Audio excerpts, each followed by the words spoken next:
साईं बाबा, जिन्हें कुछ लोग फरिश्ता, फ़कीर, ईश्वर का रूप और कई लोग पखंडी भी कहते थे। हर एक की अपनी अपनी धारणा है। लेकिन साईं बाबा अपने भक्तों को बुरे कर्म कैसे काट के उनके अच्छे कर्मों बढ़ाते थे, इसके बारे में जानिए। कई बार बाबा के पास जो औरतें या जो श्रद्धालु आते थे, बाबा उनको कहते पोछा लगाओ द्वारका माई में। वो सोचते कोई सेठ होता, कुछ होता कि पोछे लगाने से क्या होगा।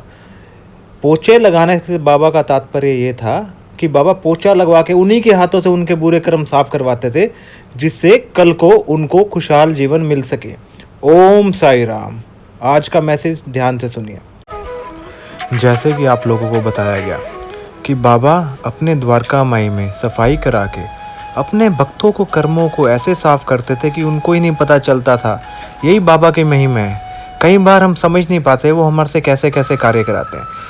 इसलिए जब कभी आपको ज़िंदगी में उलझनों का सामना कर रहे हैं, कोई उपाय काम नहीं कर रहा, मैं नहीं कहता कि साईं बाबा के मंदिर में जाके या द्वारका माई में जाकर पोछा लगाइए, साफ साफ। आप किसी भी मंदिर, जिस भी इष्ट को आप मानते हैं, अब वहाँ पर जाकर पोछा लगाइए, सफाई करिए, जिससे आपके कर्म अपने आप साफ हो जाएंगे। आप लोगों को पता नहीं चलेगा कि अंततः बाबा ने कभी नहीं कहा मैं ईश्वर हूँ। वो हमेशा कहते थे मैं ईश्वर का बंदा हूँ। वो और भक्तों को उन्हीं के इष्ट का चेहरा अपने रूप में दिखलाते थे। इसलिए जहाँ भी आपकी श्रद्धा है, जहाँ भी आपकी सुबरी है, आप वहीं जिए और जाकर अपने कर्मों को साफ करिए। ओम साई राम। अब मैं आपको एक बात और बताता हूँ। बाबा ने हमेशा सबसे बड़ा दान अन्नदान को बताया है। जब बाबा अपने जीवन में शुरुआती दिनों में शिरडी आए तो बाबा भिक्षा मांगते थे। लोगों को समझ नहीं आता कि सत्पुरुष जो इतने समय तक तपस्या करता है, वह लोगों से भिक्षा मांगकर अपना गुजारा क्यों करता है।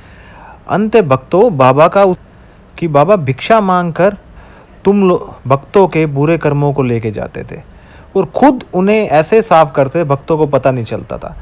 लेकिन बाबा ने कभी भी किसी धर्म को बुरा भला नहीं कहा।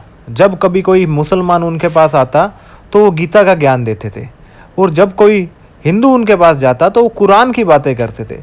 जब कोई सिख भाई उनके पास जाता तो वो कहते सत श्री अकाल। बाबा ने हमेशा अपने आप को अल्लाह, फ़कीर, एक बंदा बताया है। उन्होंने कभी भी ये नहीं कहा कि मैं खुद ईश्वर हूँ। वो हमेशा अच्छे कार्य करवाते थे जिनसे भक्तों के जीवन में सुख समृद्धि आए। वो हर त्यौहार मनाते थे, चाहे वो मुसलमानों का हो, चाहे वो हिंदुओं का हो, चाहे सिखों का हो, चाहे ईसाइयों का हो।